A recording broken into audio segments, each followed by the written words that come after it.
All right, I'm going to take off your bandages now. Saying that, the doctor began unwrapping the bandages around my husband's eyes. My husband had barely been able to see. A few days ago, he had finally decided to undergo a corneal transplant. And today, for the first time in a long while, he would be able to see something. My husband had already had low vision when he met me. I wanted his first sight to be my face. When all the bandages were removed, he blinked several times as if the light was too bright for him. Then he lifted his head and looked in my direction. "Can you see my face?" You're my wife? he muttered, and tears began to fall from his eyes. I was so happy to see him shed tears of emotion when he saw my face. I interpreted it that way, but I quickly realized my husband's tears were for a different reason. No way. How could this happen? You're my wife? This is awful. It's too cruel. You tricked me. You're hideous. The shock was so overwhelming that I don't remember how I left the hospital or how I got home. My name is Nancy Hanks, and I'm a single woman in my 20s who is way too comfortable living at home to ever move out on my own. I graduated college and I'm in my third year as a working professional, but I have no plans to live by myself. I wish you'd get married and move out soon. That's what my mom often says, but it's hard to give up a lifestyle where meals and laundry are done for me. Living at my parents' home helps me save money for the future since I don't have any big expenses, and I don't have any friends or a boyfriend to invite over anyway. From my point of view, there's no reason to leave. I'm the typical person who hasn't become independent from their parents, just like anyone else. But little by little, my life started to change. One day, I was waiting for the train to head to work at the station platform. It was a normal weekday, nothing different from usual, standing in line with the same people at the same train door. But that day, I saw something unusual. There was a man in a suit on all fours, searching for something. At first, I thought he must have dropped his contact lens. You see that sometimes. Maybe he overslept and was rushing to work. But even so, something about his movements seemed off. He was carefully feeling the ground and the walls, moving slowly and stretching out his hand as far as he could, trying to find something. His suit's knees and hams were stained white from crawling around like that. Would anyone go to such lengths just for a contact lens? It was almost as if he couldn't see anything. That thought made me scan the area around him quickly, and I soon found what I had expected. The white cane the man was looking for. I picked it up, feeling frustrated. It was early morning at the station. There weren't that few people around. Yet, despite the fact that someone was clearly struggling, no one bothered to say a word. Since when did people become such cold-hearted beings? While I fumed at the world and at myself, I made my way to the man searching for his cane. "Excuse me." I spoke to him in a low voice, trying not to startle him. But even then, it seemed I wasn't careful enough, as he flinched and raised his voice. Yes. His response was louder than I had anticipated, which startled me as well. In a slight panic, I hurriedly tried to explain the situation. "I just found this. No, I mean, your cane," I said, holding out the cane. The man hesitantly reached out toward me, so I moved the handle closer to him. When he finally grasped it, his face lit up. Thank you so much. I was really in a blind. It's dangerous to move too much in a station like this, but without my cane, it's hard to get around. As I watched him thank me with a smile, I thought, wow, he's really good looking. I hadn't noticed before since he had been looking down, but he had a remarkably handsome face. Even though he couldn't see, I bet he was quite popular, I mused, when suddenly his voice broke my thoughts. Are you okay? It seemed I had been so caught up in analyzing him that I missed part of what he was saying. Oh, I'm sorry. I was just thinking about something. So, where are you headed after this? Before I realized it, I had asked him that question. I didn't know where he was headed, but if it was somewhere nearby, I thought I'd go with him.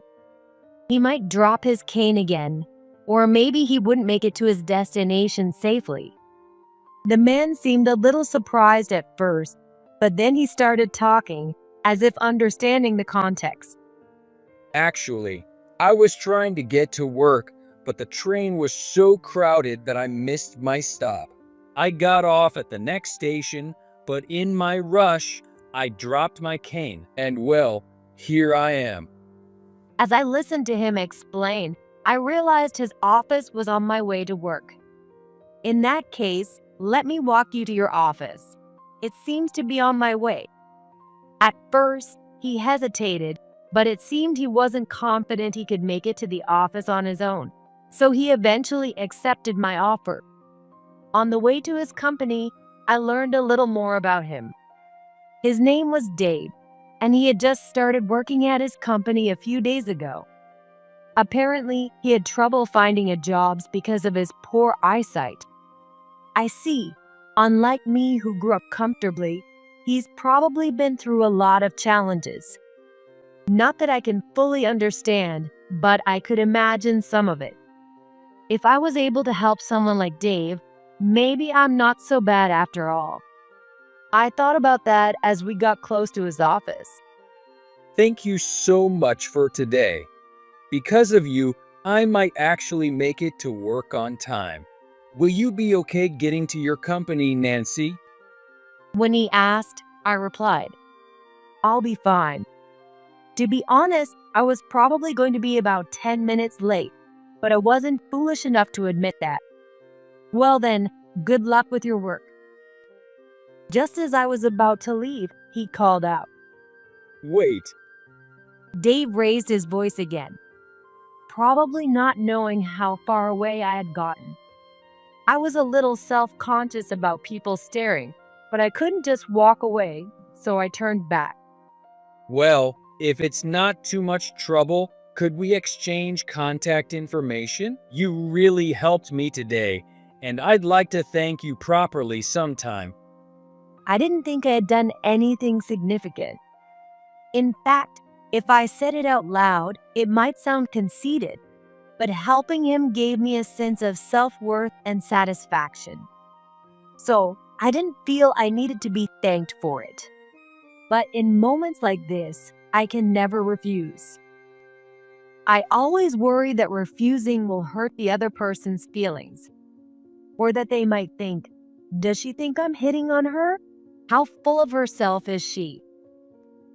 I overthink things. And so, I ended up exchanging our contact information. Sure, that's fine. Looking back, it wasn't the wrong decision. Later, Dave and I met for coffee. During that time, he gave me some fancy sweets as a thank you gift.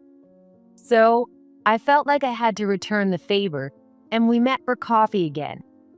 As we continued meeting like this, we grew closer.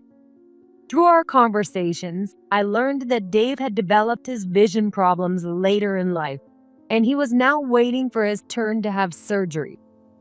I could see fine until I was a freshman in high school, but then my eyesight just started getting worse. Now I can only make out faint light. Well, they say I'll be able to see again after surgery, so I'm not too down about it. Dave said with a forced smile. I'm sure he meant what he said, but I could still sense a certain sadness.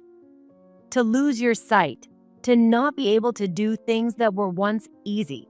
The stress and fear must be unimaginable. However, seeing Dave face these challenges daily and never give up easily made me admire and respect him, and even start to develop feelings for him. Before I knew it, I had a growing desire to support him. Some might criticize it as cheap sympathy or the arrogance of being able bodied. But wanting to help someone who is doing their best to live isn't a bad thing, is it? And it turns out I wasn't the only one developing feelings. One day, after seeing Dave a few more times, he confessed his feelings to me. I know that confessing to you when I can't see is probably just a burden for you, Nancy, but it's precisely because I can't see that I've come to realize how beautiful your heart is. So, I just had to tell you how I feel. That's what he said to me. For Dave, it seemed more like he was confessing just to get it off his chest, expecting to be rejected. But as I said before, I already had feelings for him. So when I accepted his confession, he was more shocked than happy. That was one of the changes in my life. Another was that after starting my relationship with Dave, I moved out to live on my own. We did go out on dates sometimes, but I felt bad dragging him around everywhere. Besides, I wanted to save those experiences for after he regained his sight. So, most of our dates ended up being at home, but it felt awkward doing that at my parents' house. That's why I decided to leave my family home. We gradually fell into a semi-cohabitation routine, and about 6 months into our relationship, Dave proposed to me. That was a surprise for me too. I had started thinking more about marriage since we began living together. Is this what being a couple feels like? Between his confession and the proposal, it felt like Dave and I were completely in sync. With that in mind, I answered his proposal. I'd love to. However, a few months after we got married, I found myself facing a problem. It was Dave's changing behavior. Before we got married, despite being unable to see, Dave always did things for himself. In the beginning, out of concern and wanting to show how capable I was, I started doing everything for him. But since we both worked, that naturally started to become a burden for me. It also seemed that being overly protective was stressful for Dave too. According to him, once he memorized the layout of the house and furniture, getting around wasn't that difficult. Of course, suddenly rearranging the furniture or leaving things on the floor would be dangerous. But I was naturally neat, so that wasn't an issue. Because of that, Dave would take his dishes to the kitchen after meals, and he even helped bring in the laundry. However, lately, Dave hasn't been helping with anything at all.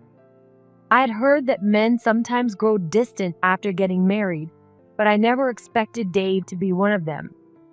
Feeling a bit sad, I said to him, "If you're done eating, can you take the plates to the kitchen?" Then Dave said something shocking. Why should I? It's more efficient for you, Nancy, since you can see to do it. After all, I'm visually impaired, basically blind. It's only natural that a healthy person like you should take care of me. Dave would have never said something like this before we got married. I sighed as I cleared the dishes, thinking about how things had changed. And then my mom's words came to mind. I had called her for advice about Dave's attitude just a few days earlier. Didn't I tell you so? But that's exactly what my mom ended up saying. I told you, didn't I? I said, why don't you wait to get married until Dave's eyes are healed? But you just said, we're already living together, so it's the same as being married. And now you're coming back to rely on us. You should try harder on your own. Then she hung up. Sure enough, When we visited my parents to announce our marriage, my mom looked at me with worried eyes and said, There's no need to rush. I had ignored her advice, insisting on getting married anyway. As much as I wished she'd be a little more understanding, maybe this was just a sign that I hadn't fully learned to be independent. Still, I wanted to resolve things before my relationship with Dave got worse. After much thought, I decided to take a chance and seek help from someone else. One day, on a weekend, Dave and I were going about our day as usual. I was making lunch, and Dave had his earbuds in, listening to something as always. Once lunch was ready, we sat down to eat. Trying to sound as casual as possible, I started talking. Dave, I'm going grocery shopping for dinner after this, so could you bring in the laundry that's hanging in the bathroom while I'm out? Dave looked a little confused by my request. He retorted after a slight pause. Why? You could just bring it in before you go shopping. That won't work. It's not dry yet. Once again, Dave frowned, as if he sensed that something was off. Then bring it in when you get back. But if I do that, dinner will be late. And you don't like eating too late, right? You used to help me before we got married, so you can do it every now and then. Dave was about to snap back at me, but then seemed to realize what felt off. More importantly, Nancy, aren't you being a little loud today? It's annoying, so could you? Who do you think you are? A sudden shout came from behind Dave. Dave flinched in surprise, but seemed to recognize the voice as he nervously opened his mouth. Why are you here? Mom. Yes, the person I had asked for help was Dave's mother, my mother-in-law. Let's go back to when we visited Dave's parents to introduce ourselves as a married couple. His parents were overjoyed that Dave had found someone to marry. It seemed they had thought that, given his eyesight, it would be a while before he could get married. At the same time, they were also worried about me. Since Dave's mom had been a stay-at-home mom, she had spent a lot of time with him. And she knew firsthand how challenging it was to live with someone who had a disability. I raised Dave without treating him any differently than other kids his age. But even then, true equality is still just an ideal. There are inevitable challenges that come with his condition. If you ever feel unsure about anything in the future, don't hesitate to rely on me. Even if it's something like, Dave's not pulling his weight as a husband. Can you give him a pep talk? I'm here for you. Before we left that day, she had said this to me quietly. So this time I asked for her help, meaning, give him a stern talking to because he's not pulling his weight as a husband. I had asked her to come over early in the morning and secretly observe Dave's behavior. Honestly, I felt guilty for tricking Dave like this, especially since he couldn't see, but my mother-in-law told me not to worry. After all, he's been using his blindness as an excuse to slack off and rely on you, hasn't he? If that's the case, there's no harm in turning the tables on him. Sure enough, Dave started voicing his complaints at me. Are you one of those people who looks down on the disabled too? But he was immediately scolded by his mom. Be quiet.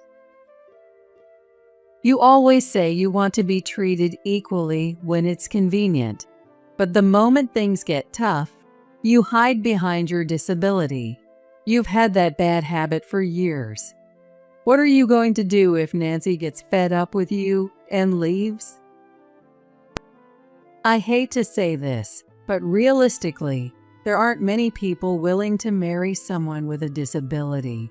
And it's hard to find a woman as kind and patient as Nancy. As Dave received a lecture from his mom, he started to reflect and eventually apologized to me. I'm sorry. I was taking advantage of your kindness. I'll change, I promise. Please forgive me. Dave was deeply embarrassed. Being scolded by your mom as an adult really hits you hard. I even started to feel a little sorry for him halfway through. Maybe I had overdone it. With that thought, I accepted his apology, and from then on, Dave started doing things for himself again. A few months later, Dave's turn for surgery finally came. The operation would only take about 2 hours, but that didn't mean he'd be able to see immediately. Since the surgery was in the evening, they would remove the bandages the next day to see if his vision had improved. The surgery ended successfully, and all that was left was to remove the bandages. Finally, the moment arrived. In the hospital room, it was me and Dave's parents. The doctor entered the room, nodding to us as he walked in. All right, I'm going to take off the bandages now. Saying that, the doctor began unwrapping the bandages from around Dave's eyes. I moved closer to Dave, leaning in slightly so that my face would be the first thing in his line of sight. I wanted my face to be the first thing he saw.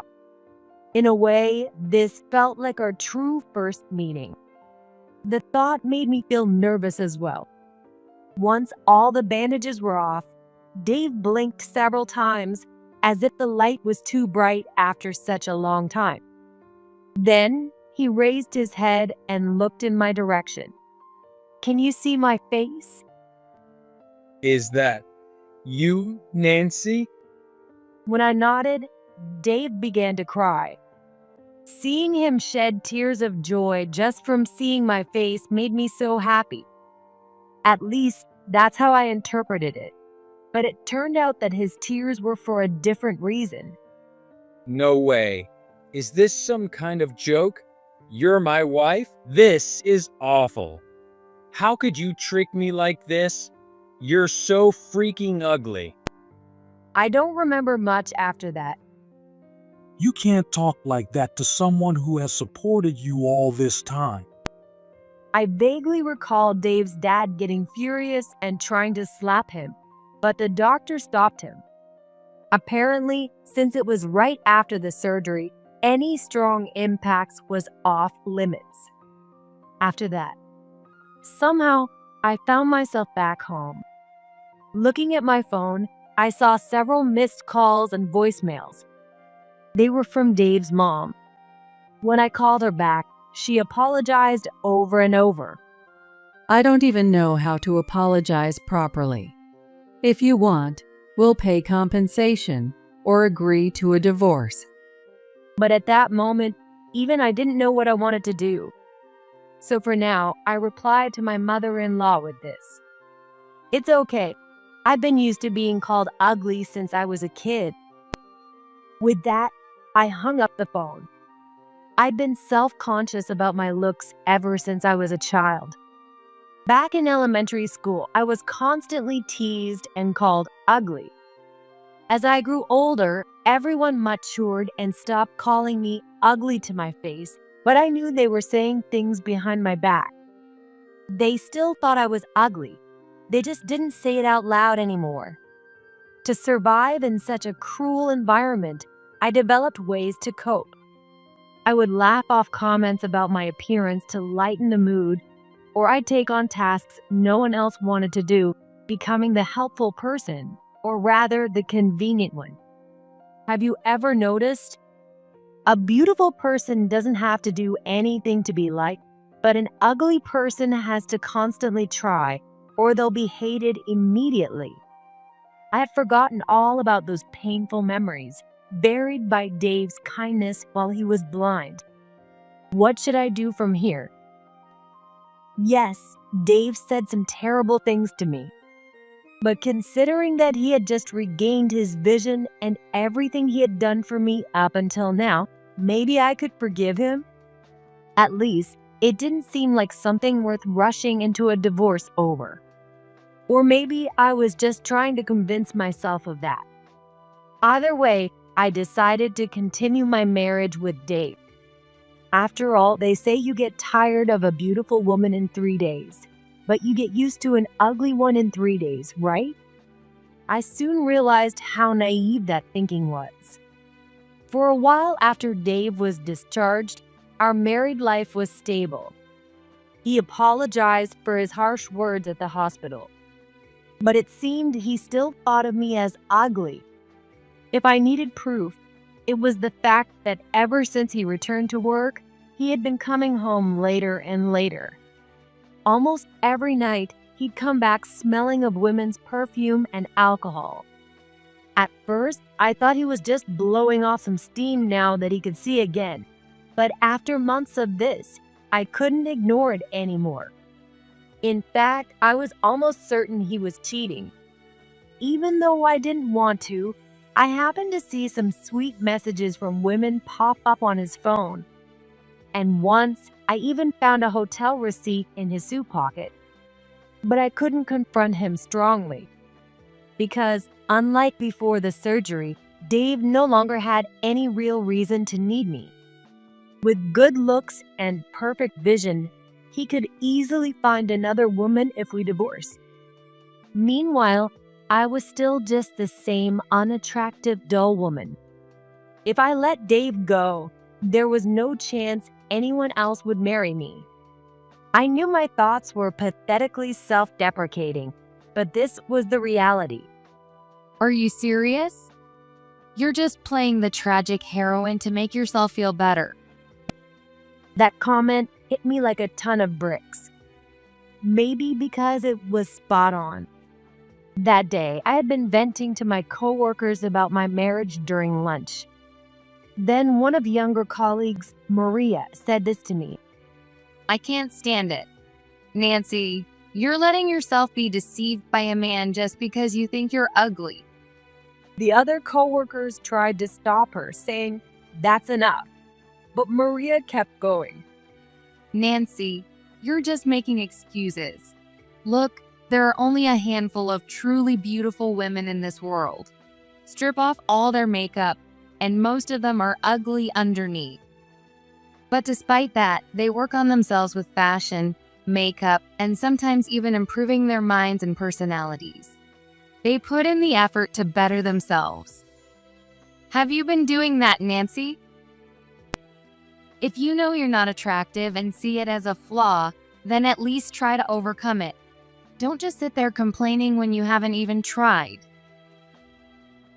I couldn't help but listen to Maria. I had always thought she was a cold, distant type, and we had hardly spoken before. However, the truth is, she's a hardworking and passionate girl. Do you think I can do it? Can I become a strong woman like Maria? I don't know about that. Maria responded to my words like that. I don't think I'm particularly strong, and I don't really know you well, Nancy, but I think I can help. Then Maria took a step closer to me and said, Let's show your husband what he's missing. One night, after work, Maria and I found ourselves at a bar. It was a stylish place, but the lighting was so dim that I felt a bit uneasy, especially since it was my first time in a place like that. Relax. Maria seemed to notice and told me to calm down. As I glanced around at the other customers, Maria made eye contact with a man. A moment later, he walked over and asked, "Wanna have a drink with me?" My heart started pounding. Not because a man approached me, but because I was nervous. After all, the man was none other than Dave. After getting a lecture from Maria, I spent the next few days learning how to do makeup from her. I had worn makeup before, but only the bare minimum, just enough to be polite. I can't find the right word to describe Maria's makeup, but the best one that comes to mind is reconstruction. I'd never used colored contacts before, and since the goal was to trick Dave, I even wore a wig. Just changing the size of my eyes and hiding my face with my hair gave me a completely different look. Maria also picked out my outfit, something I'd never normally wear. The last time I showed this much leg was probably back in elementary school sports class. And so, transformed into someone else, Maria and I followed Dave after work. Once Dave started drinking with us, the dim lighting seemed to help him not recognize me. You must be quite the ladies' man, right? Maria, while chatting with Dave, started asking him all sorts of questions. Are you married? How many women have you been with? How's your nightlife been lately? Those kinds of questions. Thanks to Maria acting like she was interested, Dave answered everything. Married? Yeah, I am. That makes it even better, doesn't it? What? You don't like married guys? How many women? I've lost count. I hooked up with most of the girls in my high school sports team. Even recently, I've been with about 30 or so, maybe more. Sometimes I'm with multiple girls in one night. Tonight, I'm already adding 2 more.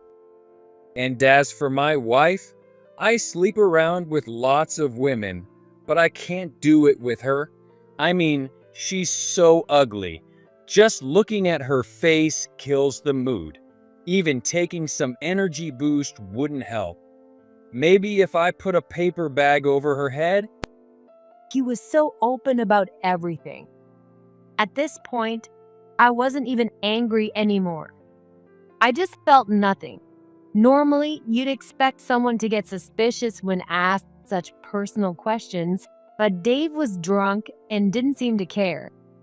He was only focused on one thing. Then Dave dropped the big line. Hey, why don't we go to a hotel? Have you ever had a threesome? It's fun. I could tell Maria was starting to get irritated, but she answered, sure, and we left the bar. Once we got to the room Dave picked at the front desk, he said, Why don't you girls take a shower first? Maria and I replied, got it, and headed to the bathroom. Dave seemed a little curious about the 2 women showering together, but he just glanced at his phone as if to say, well, that happens sometimes. His instincts weren't wrong though. We had no intention of taking a shower. Maria was just helping me remove my makeup. A few minutes later, I approached Dave, who was lying on the bed. I'll never forget the look on his face. Gosh, why is Nancy here? Dave screamed when he saw me, with my wig and makeup completely gone. That's a horrible thing to say. You're the one who invited me for a threesome, I said, and Dave's confusion only grew. Huh? What are you talking about? Not with you. There was another woman, a quiet, pretty one, right? What is this? A dream? Did I drink too much? As he started to panic, I decided to reveal the harsh truth. Thanks for the compliment about being pretty. I've never heard that before, but sorry to disappoint you.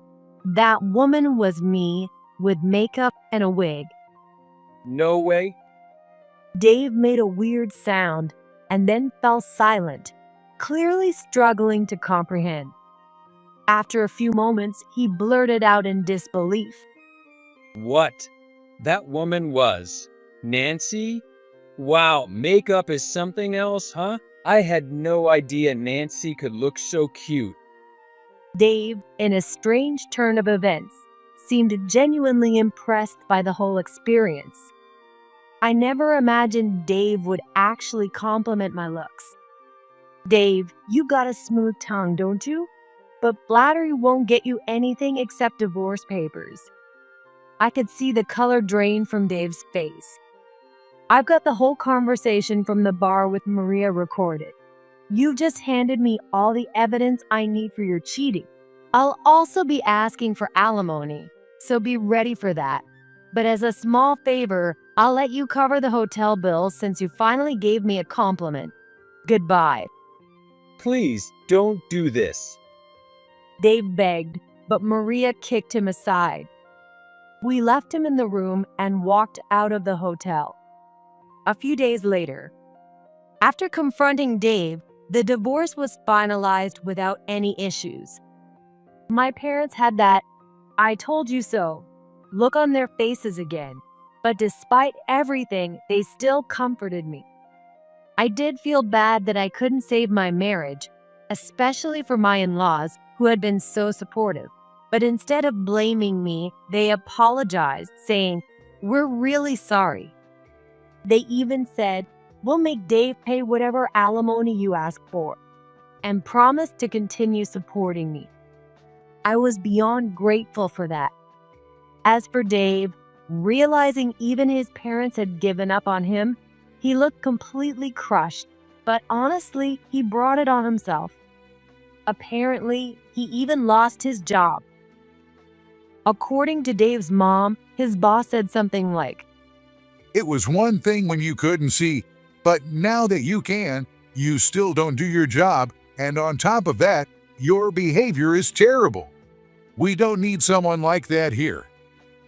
It seems Dave had been using his previous blindness as an excuse to slack off at work. Since that whole ordeal, Maria and I have grown closer. She told me she'd gone through something similar, which is why she pushed me to stand up for myself. But unlike me, Maria didn't just take the humiliation. She had the drive to prove those who mocked her wrong. Thanks to her, I was able to get my revenge on Dave. How could I not love someone like Maria? Now, we go shopping together on weekends, and she's teaching me how to improve myself as a woman. Of course, looks aren't everything, but being your true self isn't always the right answer either. In any case, I want to continue to learn from Maria's boldness. And maybe one day, I'll meet someone who truly loves me for who I am. That's what I think about these days.